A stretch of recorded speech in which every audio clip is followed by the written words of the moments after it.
ശത്രു ഡ്രോണുകളെ കണ്ടെത്താനും അവ നിർവീര്യമാക്കാനുമുള്ള പുത്തൻ സംവിധാനം രാജ്യത്തിന്റെ ഭാഗമാക്കാൻ ഒരുങ്ങുകയാണ് ഇന്ത്യൻ സായുധ സേനകൾ. ഇന്ത്യൻ കരസേനയും വ്യോമസേനയും പ്രതിരോധ സംവിധാനം ഓരോ നിമിഷവും ശക്തിപ്പെടുത്തുന്നു എന്നതിന്റെ ഏറ്റവും ഒടുവിലത്തെ തെളിവ് integrated drone detection and interdiction system അഥവാ mark 2 DRDO defence research and development ഓർഗനൈസേഷന്റെ മാർക്ക് 2വിനായി പ്രതിരോധ മന്ത്രാലയം അനുമതി നൽകും എന്നാണ് പ്രതീക്ഷ. 16 തദ്ദേശീയ ഡ്രോണുകൾ സ്വന്തമാക്കാനാണ് സേനയുടെ നീക്കം. ശത്രു ഡ്രോണുകൾ ലേസർ ബീമുകൾ ഉപയോഗിച്ച് 2 കിലോമീറ്റർ അകലെ വരെ ആക്രമിക്കാൻ മാർക്ക് 2വിന് ശേഷിയുണ്ട്. 2 കിലോമീറ്റർ ദൂരെ വരെയുള്ള ആളില്ല ഹെലികോപ്റ്റർ ഡ്രോണുകൾ ഇതിനെ ആക്രമിക്കാനും ഉടൻ തന്നെ പ്രവർത്തനരഹിതമാക്കാനും ശേഷിയുള്ളതാണ് ഈ ലേസർ സംവിധാനം.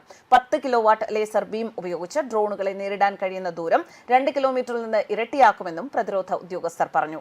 നിലവിലുള്ള സംവിധാനത്തിന് ഏകദേശം 1 കിലോമീറ്ററിനുള്ളിൽ മാത്രമേ കാര്യക്ഷമമായി പ്രവർത്തിക്കാൻ സാധിക്കുകയുള്ളൂ. DRDO ദീർഘദൂര ലേസർ അധിഷ്ഠിത സംവിധാനങ്ങൾ വികസിപ്പിച്ചുകൊണ്ടിരിക്കുകയാണ്. 5 കിലോമീറ്റർ ദൂരപരിധിയിൽ ശത്രുവിനെ പ്രതിരോധിക്കാൻ സാധിക്കുന്നതും നേരിട്ടുള്ള പ്രതിരോധ സംവിധാനവും DRDO വിജയകരമായി പരീക്ഷിച്ചു.